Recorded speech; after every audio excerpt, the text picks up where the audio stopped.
The Trumpet Daily is presented by Stephen Flurry. The program analyzes world news and history from a distinct perspective and compares current events to prophecies found in the Bible. The program also offers free educational publications, including the Trumpet News Magazine and books and booklets. The Trumpet Daily is produced at the Philadelphia Church of God's home campus in Edmond, Oklahoma, and its sister campus in Edstone, England. More information is available at thetrumpet.com.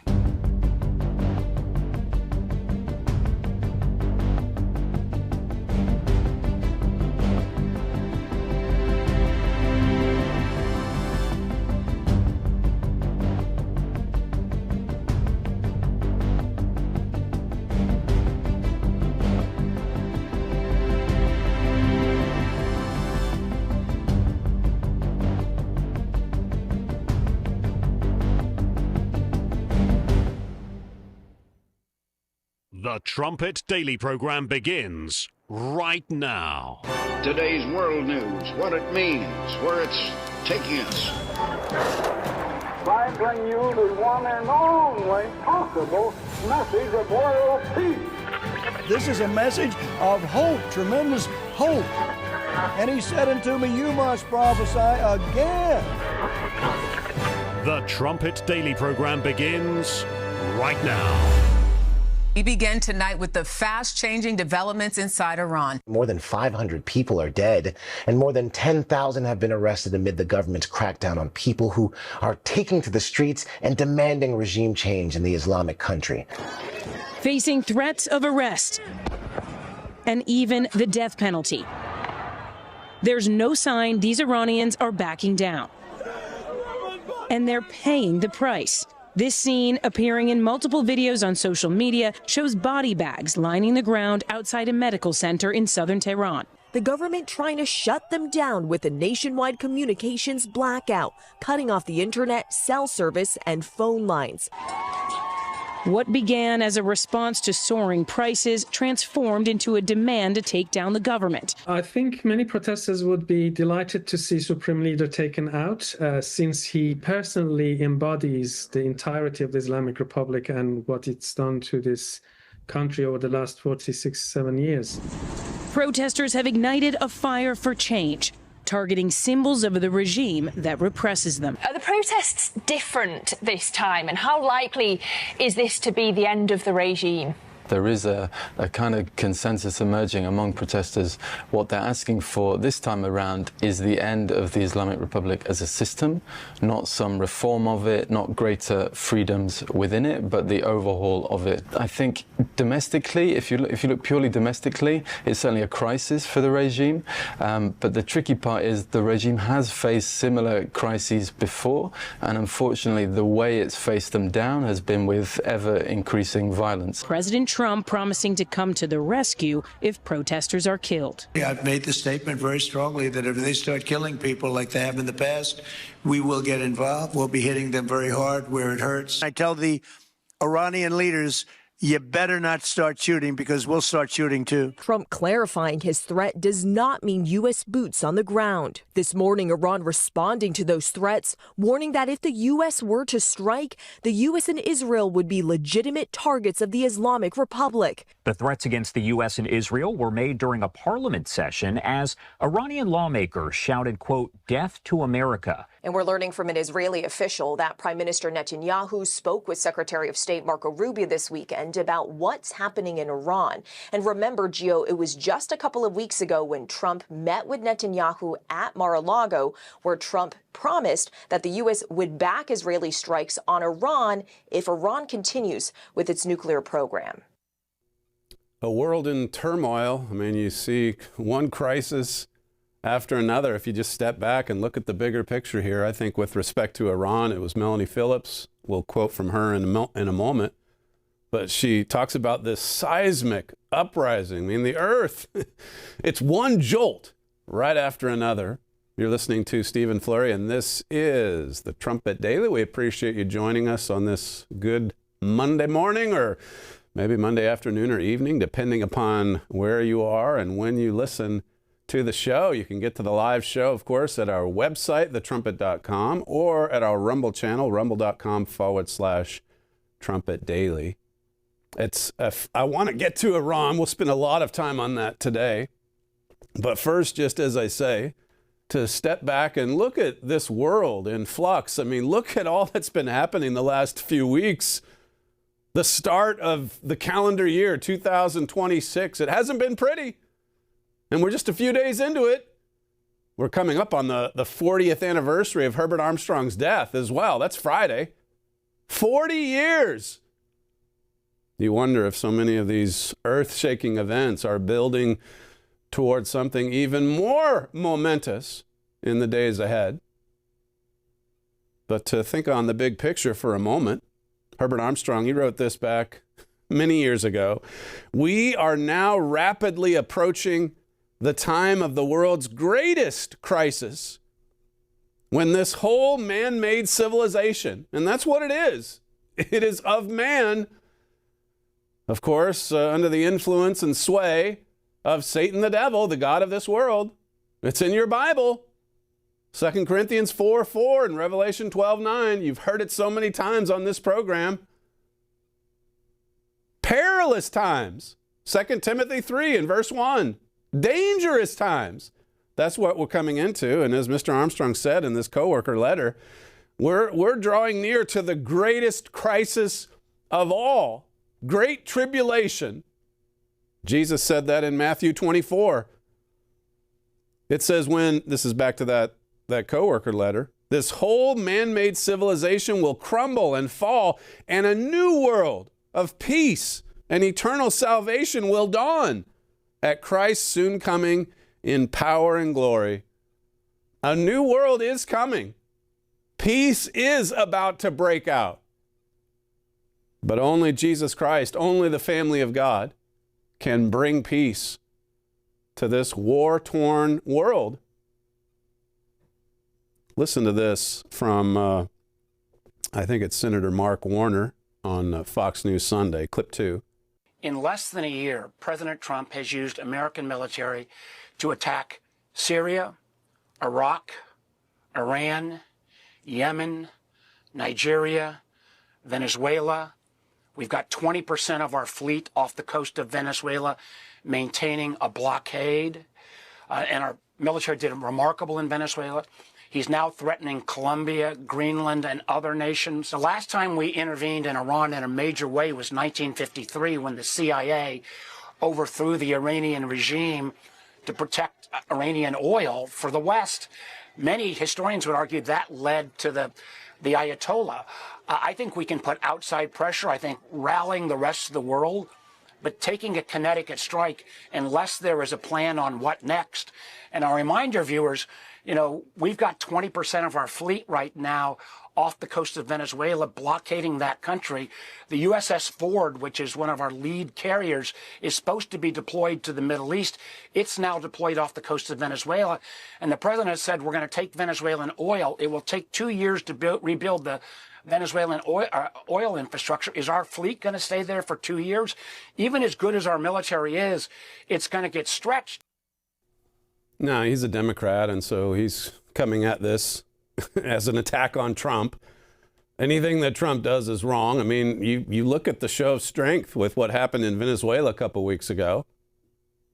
I mean, he is doing some things that few presidents are willing to do.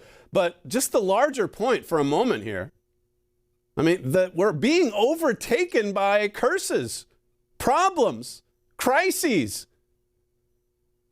And they're not going to let up. There's so many, the problems that the United States is having to deal with at home and abroad. I mean, if you look at it as far as the foreign policy goes, I mean, we've pointed out the peace derangement flaw, huge flaw. But at the same time, you look at Greenland or whatever it is, I mean, in some ways, President Trump looks unstoppable. You have nations scrambling, arming themselves for war. But just to step back and look at this world that is on fire, and then think about the Olivet prophecy. Think about what Jesus said would transpire right before he returns to this earth. It's all there in the Holy Bible. I mean, students of Bible prophecy should be jumping up and down right now. It's happening so fast. This is from the Free Press. This year is off to a tumultuous start. Just over a week ago, Donald Trump woke everyone from their holiday slumber with a dramatic raid to capture Venezuelan dictator Nicolas Maduro, who now sits in a cell in New York City. In recent days, protests in Tehran that began 2 weeks ago have escalated considerably and been met with a brutal response from the Ayatollah's regime. Iranian authorities have shut down the internet and opened fire on their own people. More than 2,000 protesters have reportedly been killed in the last 3 days. 2,000? And then you have the manufactured protests against ICE, these paid actors, basically, so obvious, with the supplies and, the way they try to make it look bigger than it is. Insurrectionists that just want to stir up strife here at home. Anything to make President Trump look bad. I mean, do you think the average American is against ICE going in and removing a murderer from our neighborhoods? Of course not. Law and order. And look at the fighting that there is just to prevent that from happening. Meanwhile, it says Russia has stepped up its strikes on Ukraine, bombarding Kyiv, apartment buildings, and firing new hypersonic missile deep into western Ukraine. That was just last week. And then it says what's not clear, though, is how consequential all this may prove to be. Will Maduro's ouster prove to be the end of that regime or just a changing of the guard? Could the Ayatollah's time really be up? And what, if anything, will end the war in Ukraine? Will the world become a better place after all of these crises die down? Or is it going to be more of the same? Or is it going to worse? Will it intensify? This was President Trump over the weekend on Air Force One, clip 5. We don't take Greenland, Russia or China will, and I'm not letting that happen. If we don't take Greenland, Russia or China will take Greenland, and I am not going to let that happen. You know, they can offer you either like... Yeah, sure, I'd love to make a deal with them. It's easier. But one way or the other, we're going to have Greenland. Are you okay if that compromises NATO? If NATO effectively ceases to exist? I'm doing a great job. I'm the one that saved NATO. I'm the one that got them to pay 5% of GDP. Wait a minute. It was 2%, and they didn't pay. Now they're paying 5%. I'm the one that saved NATO. You wouldn't have NATO if I weren't president. Would you pull the U.S. out of NATO? Would you consider doing that? Well, maybe NATO would be upset if I did it. Maybe NATO would save a lot of money. But I like NATO. I just wonder whether or not if we needed NATO, would they be there for us? I'm not sure they would. You know, we spend a lot of money on NATO, and I'm not sure they would. And Greenland, basically, their defense is 2 dog sleds. Do you know that? You know what their defense is? 2 dog sleds. In the meantime, you have Russian destroyers and submarines, and China destroyers and submarines all over the place. We're not going to let that happen. In the meantime, and if it affects NATO, then it affects NATO. But, you know, they need us much more than we need them. I will tell you that right now. The UK and Germany are discussing plans for a joint NATO mission to protect Arctic security in Greenland. Does that change your calculus at all? No, look, we're talking about acquiring, not leasing, not having it short term. We're talking about acquiring. Does that require and if we don't do it, Russia or China will, and that's not going to happen when I'm president. So, as we've noted so many times on this program, you see how often when we're talking about peace and prosperity and the golden age, then every once in a while you also get, you know, the real world. If we don't take Greenland, Russia or China will. Well, what about the plans that Germany and the UK have? No, that doesn't change any. I mean, he's sounding like he's going to take Greenland. But notice what he said there about NATO. On the one hand, we saved NATO. On the other hand, we can't trust NATO. And so George Friedman makes a good point on the Greenland discussion, saying that if the U.S. takes it, I mean, that's essentially the end of NATO. And even the reporters there on Air Force One kind of tap danced around that. These are earth-shaking developments. That's the point. In the last days, perilous times shall come. So again, I mean, it's nice to see some strength, but what does the Bible say about America's strength in the end? It's going to be spent in vain.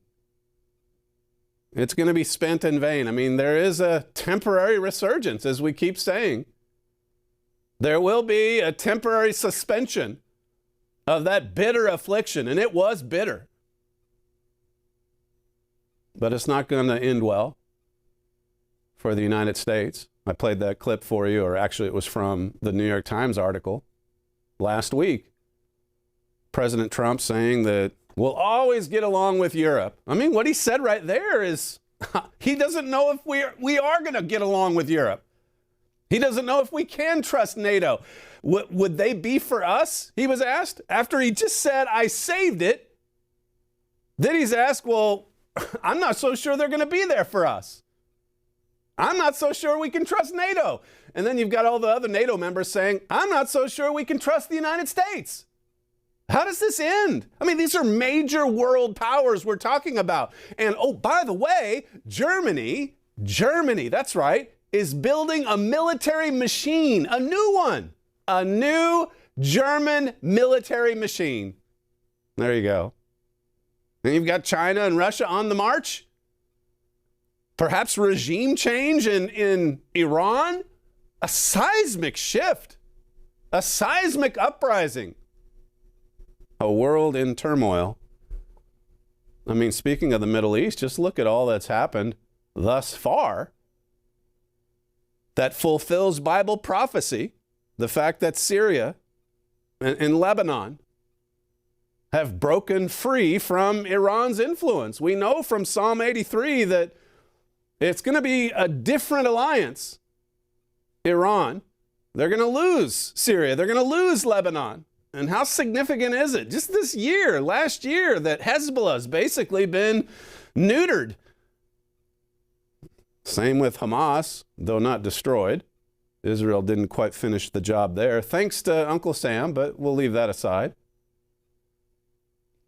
Mr. Hilliker, he does a good job of giving the big picture. All of these seismic shifts and events. This is in the morning brief. It's killed reportedly 500 protesters. There's others that are saying it's 2,000. They've blacked out the communications. So who knows what's going on? Will the regime fall? The mob's anger is fierce, Mr. Hilliker writes, but in every prior uprising, the regime's brutality has been fiercer. The last couple of years have weakened Iran. One by one, it has lost its influence in Gaza, in Lebanon, and in Syria. Yet all these developments were prophesied in the Bible. They were prophesied to lose the support from Gaza, from Syria, from Lebanon. It says, and those prophecies actually foretell that Iran will build different alliances. That's right. That's where Egypt, Libya, and all those other nations come into play. I mean, everything is aligning perfectly with Bible prophecy. The sure word of Bible prophecy. Prophecies that have been in the Bible for thousands of years. Now is the time to be as excited about our Bible study as ever before. I mean, just some of the basics that we've been covering in the Fundamentals of Theology class here at God's College. It's mind-blowing in many ways to just see the accuracy of God's forecast. What he said on pick any given subject, even when it's Christian living. He gives us the truth. And the fact is, the world doesn't like the truth. They don't want the truth. There's been resistance against God and his work from the very beginning. I mean, they said Jesus Christ had a demon. Jesus Christ, he was the Son of God. And how did the religious elites of his day receive him? Well, they said he was possessed. They said he had a demon. They said the same thing about John the Baptist. John the Baptist was beheaded. Jesus Christ was crucified. The Apostle Peter, the Apostle Paul. I mean, you go right down the line. Satan hates God's church because he hates God's truth. So he tries to blot it out. And he's had a fair bit of success in doing that. Look at what passes for religion today. I played the montage for you on Friday. I mean, you heard from President Trump saying that his own morality, his own mind is the only thing that restrains him. And he happens to be the same leader, the same president who has said, I don't really need forgiveness. I don't need to really worry about repentance. You look into the Bible. If you're humble and childlike, you look into the Bible and see what it says about human nature. about how it's opposed to God, it's deceitful, it's wicked, and how that's what we need to repent of with God's help. It says here, this is Mr. Hilliker's article, Venezuela was a crucial Iranian partner, and America deposing Maduro is an economic and strategic upset for Iran. That impressive operation may have also made the Ayatollah nervous. President Trump says the Iranians called to negotiate. Iran's foreign minister in Iran said Iran remains prepared for war, but is prepared to negotiate with Trump based on mutual respect and interests. This is a development that the Trumpet, of course, is watching closely. It says the prophecies of Iran's radical and belligerent role in end-time events are clear. We will not see a moderate, Western-friendly state emerge from this unrest, nor a fundamental restructuring of Middle Eastern power with a regime change in Tehran. I mean, they may get a new leader, but we're not going to see them suddenly become a Western-style democracy in love with the United States. It's not going to happen. We know how they factor in to Bible prophecy. Read Daniel 11 sometime, the last few verses in particular. See what it says about the king of the south. We've got an entire booklet that goes by that name. The king, it pushes and pushes and pushes. It pushes at Europe, keep in mind. Germany, the German-led Holy Roman Empire. I mean, this may be pushing Iran to do something really pushy, this uprising. Like I said, who knows what's going to happen in the lead up to January 16? 40 years, God's servant came in the spirit and power of Elijah, just as prophesied in Malachi 4, Matthew 17. That's pretty significant. 40 years on from the death of Herbert W. Armstrong. He's featured on both of our most recent magazines. Right here, you've got the Trumpet magazine, and then you've got Royal Vision as well. Yes, indeed, a voice of truth, the legacy of Herbert W. Armstrong. And then here, remembering Herbert Armstrong, God's partnership with his end-time Elijah. He was a father-like figure. He was a servant of God. He sacrificed for God and his work.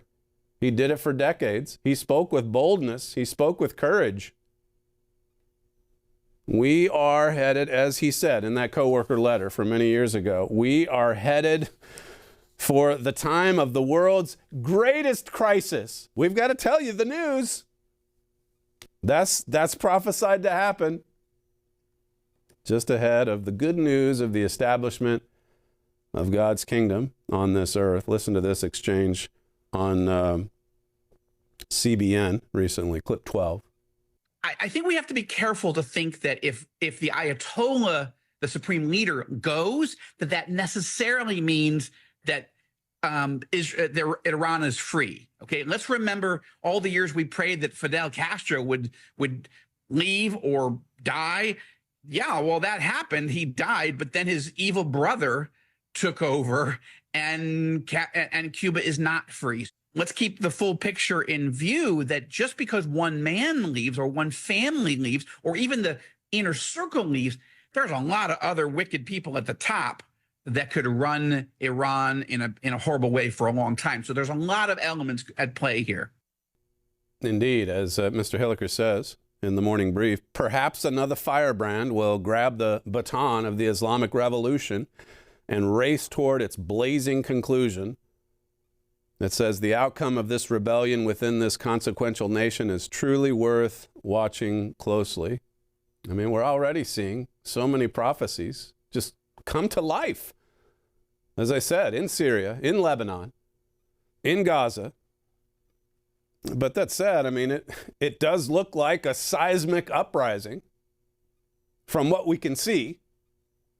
Melanie Phillips says here, as the Iranian uprising continues to escalate, it's been reported that hundreds of protesters have been killed by the regime's security forces. She covers some of the basic facts, again, the power being cut off and so on. If the regime does fall, this will be a seismic event reshaping the region and world politics. The insurrection might be the most consequential global event so far this century. Yet from Western liberals, there's been little more than pursed lips. She's right about that. Deutsche Welle says the Iranian state shut down access to the internet and international calls last Thursday. On Monday, the shutdown reached the 84-hour mark, according to Internet Access Monitor NetBlocks. So as many as 2,000 have been killed. Who knows how many thousands and thousands detained by the security forces? Play this from Fox News, clip 7. Most of our global politics and all of our Middle East politics have been defined by the bad actors in Iran since 1979.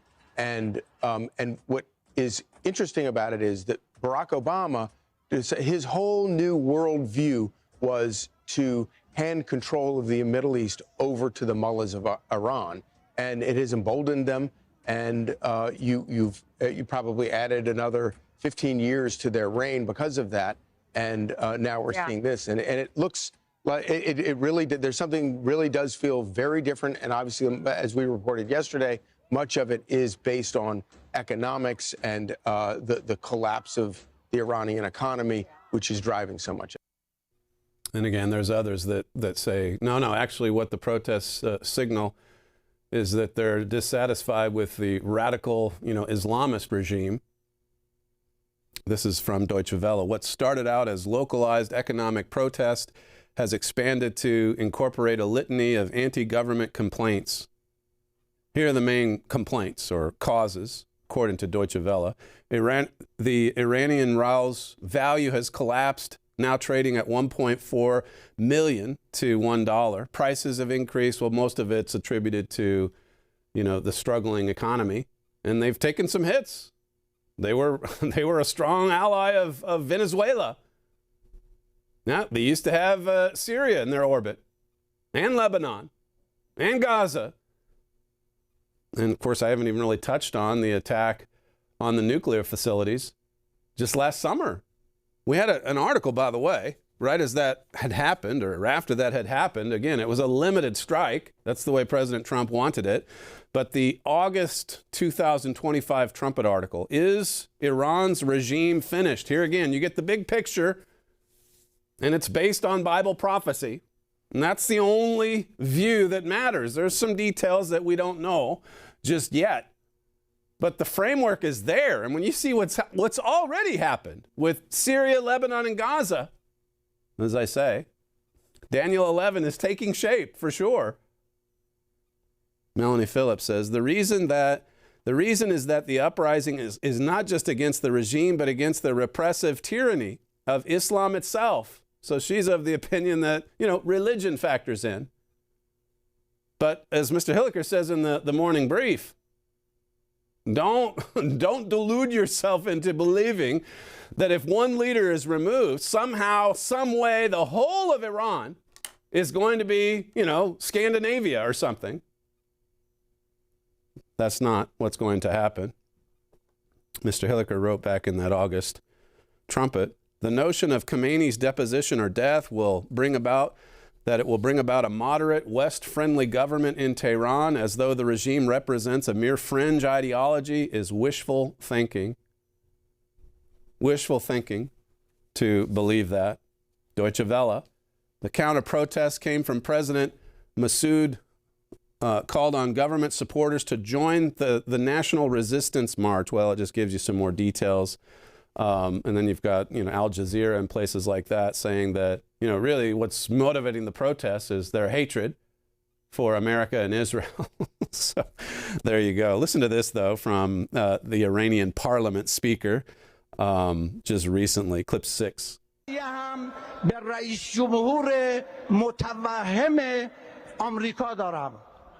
And I have a message to the delusional American president.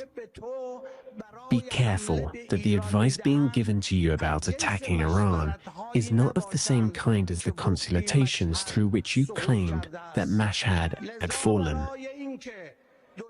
Therefore, in order to avoid miscalculations, be aware that if you take action to attack Iran, both the occupied territories and all US military centers, bases, and ships in the region will be considered legitimate targets by us. Moreover, giving you explicit admissions regarding your intention to carry out military aggression against Iran within the framework of legitimate self-defense, we do not consider ourselves limited to reacting only after an attack occurs, and we will act based on concrete indications of threat. It was necessary to say this to you and to all your allies in the region so that you do not make a miscalculation, because regret will be of no benefit.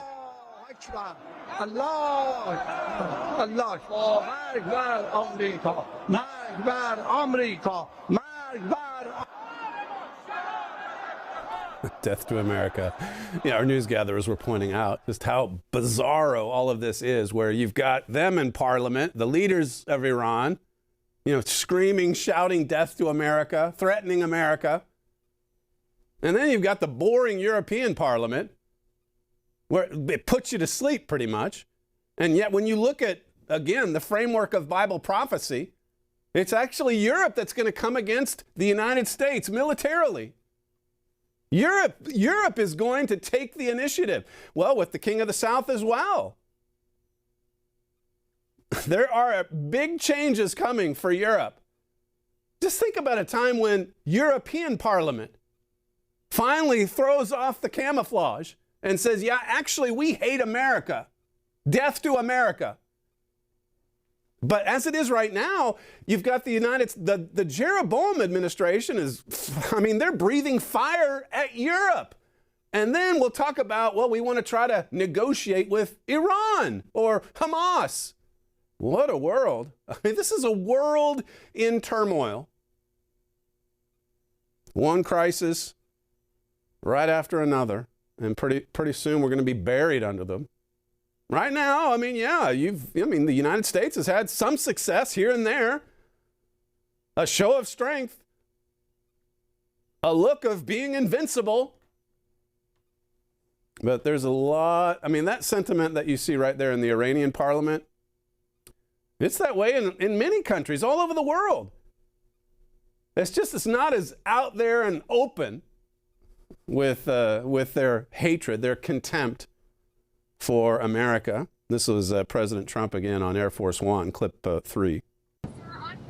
Have they crossed your red line yet to trigger a response? Well, they're starting to, it looks like, and there seem to be some people killed that aren't supposed to be killed. These are violent, if you call them leaders, I don't know if they're leaders or just they rule through violence. But we're looking at it very seriously. The military is looking at it, and we're looking at some very strong options. We'll make a determination. But we're also trying to negotiate. They want to negotiate. They picked up the phone as soon as that operation last summer, and then after Venezuela. It's true that it's very different from Obama. And speaking of January 16, that's 10 years ago this Friday, if you can believe it. The JCPOA and Obama wanted to empower the mullahs. He wanted to empower the Ayatollah. You remember the last uprising, or at least the one significant one back in 2009, when Obama wouldn't back it. He would not side with the protesters against the regime because he was empowering the regime. And to be sure, he wanted Iran to take control of the Middle East. He wanted them to have nuclear weapons. That's an article from back then, evidently. One more from President Trump, clip 4. Specifically, Iran said that they would consider military and commercial bases as legitimate targets if you struck. Are you concerned about consider things targets that they wouldn't believe. If they do that, we will hit them at levels that they've never been hit before. And they won't even believe it. I have options that are so strong. So, I mean, if they did that, it'll be met with a very, very powerful force. Iran takes your threats seriously. I think so. Don't you think so, CNN? Don't you think so? Wouldn't you say that they probably do at this point? After going through it for years with me, being hit, Soleimani, al-Baghdadi, the Iran nuclear threat wiped out, don't you think, and then you just had Venezuela, don't you think, she says, CNN, do you think they take your threat seriously? Wouldn't you say they do after all of the things we've done? What a stupid question. Yeah, that made him upset there. Do you think they take your threats seriously? And he's offended by that. I mean, if there's one thing this president is, he is unpredictable for sure. The operation to snatch Maduro, no one saw that coming. But there have been times where it's just been talk, where it's just been threats. And the one thing you can't really get a handle on is, which ones he'll follow through on and which ones he won't. Here again, the operation last summer, that was a surprise strike as well, led by America. But it was so quick, just in and out, and then that's it. It's over. Everything's solved, taken care of. The nukes have been obliterated. That was just a few months ago. 6-7 months ago. That's it. And now look here what's happening in the Middle East. I mean, the things are, you can't hardly keep track. Makes your head spin. Just to put it all in prophetic focus here. This is from that August 2025 article where Mr. Hilliker refers to the prophecy in Daniel 11, a prophecy we've pointed to for over 3 decades. I mean, you go right back to the early 1990s, and we were preparing you for this. It says here, the King of the South, or our booklet, we first produced it in 1996, before Iran had any real power beyond the nation. Daniel 11, verses 40 to 43, clarified and amplified by other prophetic passages, indicate that Iran will be a formidable power, leading a confederation of nations. Its role as this end-time king of the South informs us how we can expect recent dramatic events to unfold. It says, for years, the Islamic Republic has increasingly showed itself able to fill this prophesied role. The Islamo-fascist regime of Khomeini, with its fanatical ambition to spread its radicalism, its recruitment of proxies, its projection of power into other nations, its pursuit of weapons of mass destruction, its pushy belligerence, all fit the prophetic descriptions ideally. I mean, it even says it pushes there in Isaiah, or rather Daniel 11 in verse 40. And as I said, the trumpet has been way ahead of the commentary on all of these developments. I mean, how could you have foreseen, Syria breaking away or Lebanon or whatever it is? So many of these details. My father gave a Key of David program in 2021. The missing dimension in Afghanistan, he called it, clip 8. Then the King of the South is Iran and their allies, including Afghanistan and all of the terrorists. Now, why is this so important? Well, because Germany and the Holy Roman Empire are going to destroy the King of the South and his allies and the Taliban in Afghanistan. Now, that could happen in this year or the next. Things are moving very fast, and Germany will strike as it is pushed by Iran and the terrorists, because Germany has a major interest in the Middle East. But this is the trigger to World War III.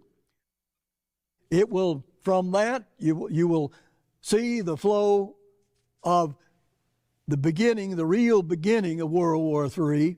started by Germany once again for the third time. They're starting a world war. Now, where is America? Well, they're too weak to even be involved in this. I'm telling you, what happened in Afghanistan is a momentous event that we need to understand. It is an insight, or it is tied directly to World War III. And what is the conclusion to World War III? The second coming of Jesus Christ to this earth. That's my father from 2021. And here again, it's hard to believe that the pullout of Afghanistan was just, 4.5 years ago. All of these earth-shaking events. I mean, the whole world saw this shameful, embarrassing retreat, surrender, actually, from the United States. And as he alludes to there, Daniel 11, I mean, the other big part of that story is just the fact that America goes missing. America is not even mentioned in all of the conflict, because by that point we're too weak, we're too sick. You see it heading in that direction. I mean, as for Iran, whatever happens in this latest round, this turmoil, they're going to stay radical. They're going to stay Islamic. They're going to be a belligerent force, projecting its power beyond its borders. The Bible prophesies of this. In Mr. Hilliker's piece, he says, for 46 years now, since the Islamic Revolution, Iran has been living in a fever dream of repression, ideological extremism, and violence. Is it about to wake up? Is the octogenarian supreme leadership about to end? Is Iran about to return to the era of the Shah, its pre-revolution, pro-Western glory days? It's pleasant to imagine, but don't count on it. Don't count on it to be de-radicalized. It's been radical for decades. And you heard the chants right there in Parliament. I mean, that wasn't the Ayatollah. Mr. Hilliker says, it is unclear exactly how this situation will play out. Often events take turns very different from what we expect.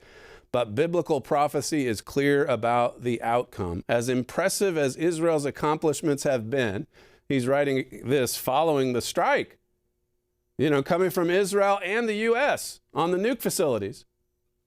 As impressive as all that was, and as much as one may wish to see the demise of this violent, oppressive regime, somehow Iran is going to preserve its considerable power, as well as its extremist temperament and aspirations.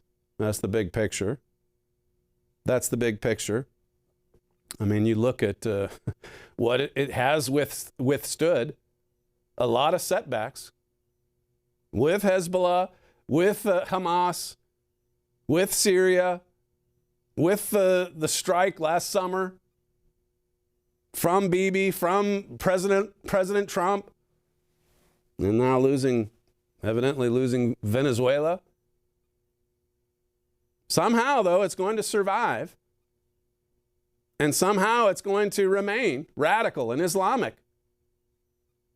My father gave another program back in 2016. This would have been, right after it was announced on January 16th, 10 years ago, the JCPOA and Obama basically clearing the road so that Iran could race to get a nuclear weapon. This was from my father's show 10 years ago, clip 9. Another quote from Dory Gold, who was Israel's UN ambassador from 1997 through 1999.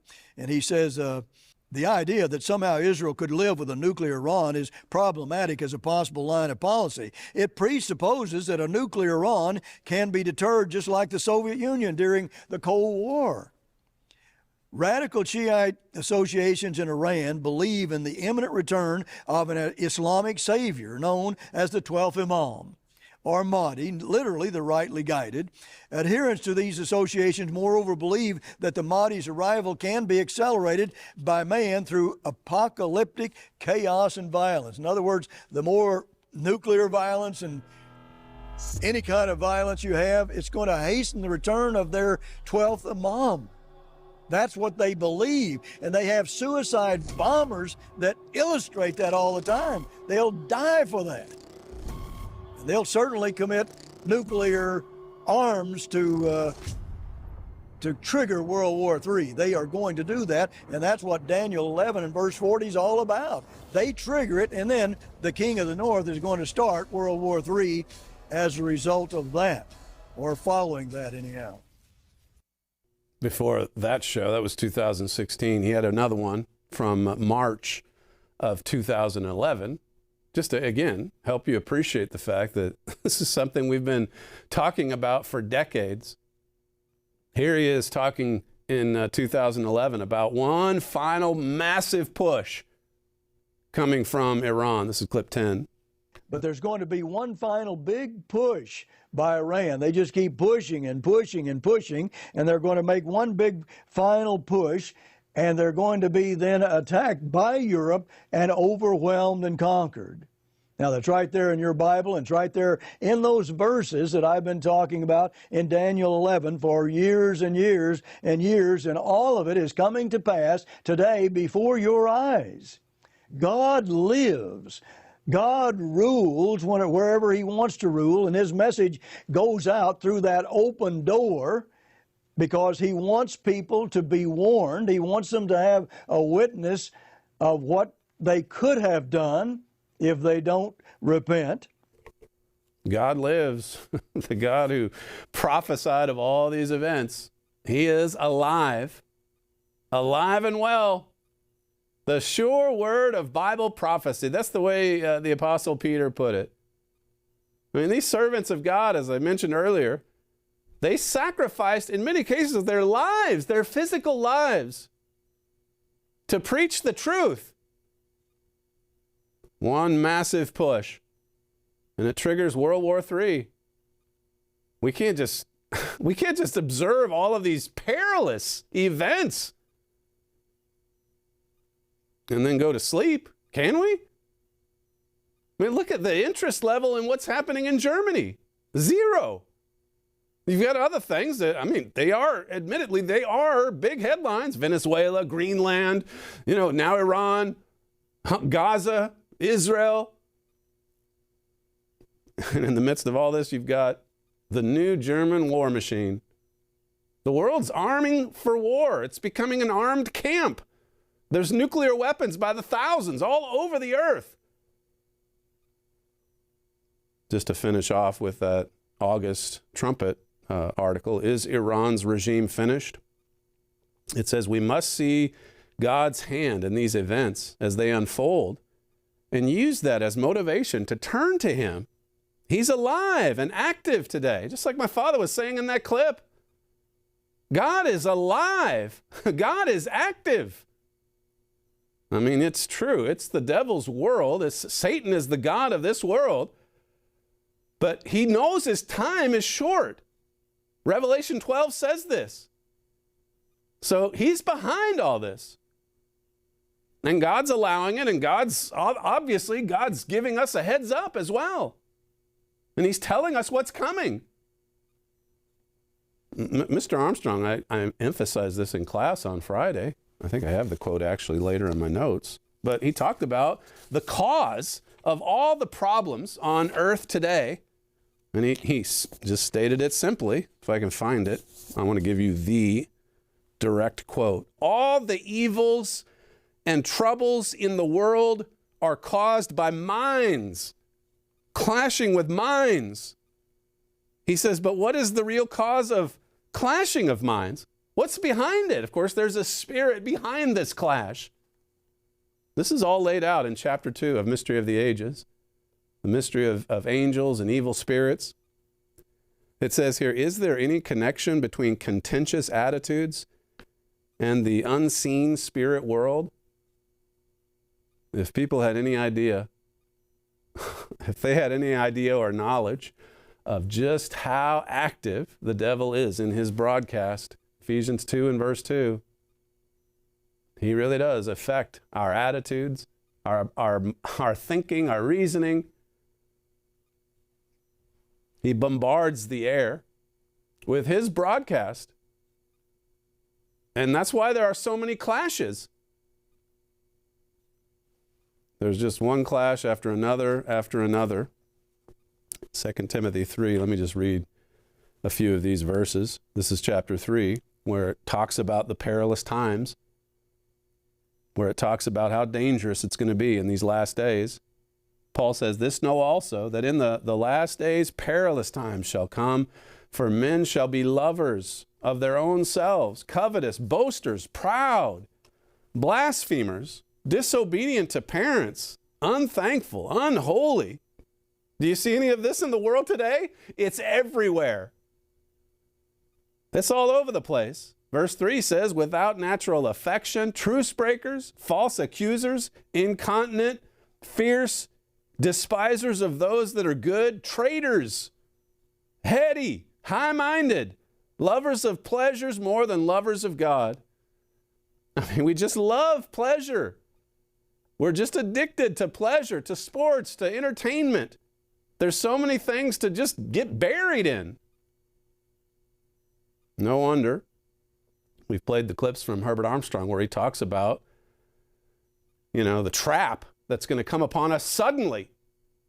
And people are going to be caught sleeping, totally unprepared for what's ahead, for what's coming. Even God's own people, the Laodiceans, fast asleep, slumbering away. Read that parable in Matthew 25 sometime.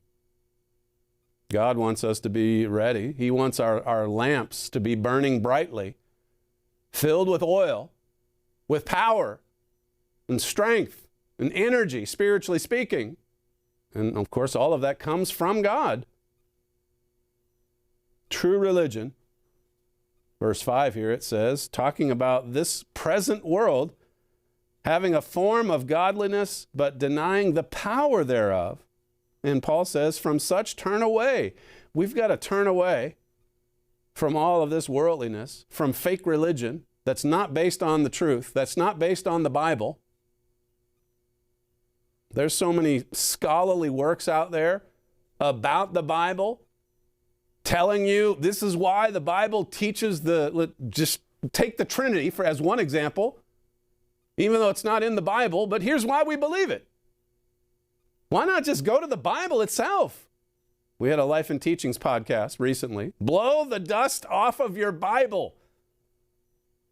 I think that might have played over the weekend. That's a new podcast, by the way. Plays every Sunday morning on a few TV stations, not nearly as much as the Key of David, but both of them you can get on TV or at the website, thetrumpet.com. And I mean, the Life and Teachings of Christ is exactly that. The goal of that book, or rather that program, is to just bring you what Jesus says in the book. And then, of course, there's other pieces of literature that we make available, but, it's not some long encyclopedia-like effort to tell you what you read in your own Bible. Actually doesn't mean that. That's the beauty of Mystery of the Ages. It helps you understand the Bible. And it's a fairly easy read. Anyone can understand it. And if your attitude's right, you can begin to understand the Bible, which is plain and straightforward. And there's power. In the world, you have a form of godliness, but they deny the power of God, the authority that's behind it, the fact that His word is final, that His word is sure, that His prophecy, it's certain. And you can stake your life on it. And many of God's true and faithful servants did exactly that. That's been the history. We've got another booklet, The True History of God's True Church, to just help for you to understand and know what God's people have faced for 2,000 years, the amount of resistance and persecution that they've had to face. Because the God of this world, Satan the devil, hates true religion He hates followers of Christ. He hates the truth of God. But in the end, as we know, the truth will set us free. The truth will prevail. That's all we have time for on today's show, the fastest moving hour in broadcasting. You're listening to Stephen Flurry, and this is the Trumpet Daily. We thank you for joining us on today's show, and we'll see you again tomorrow.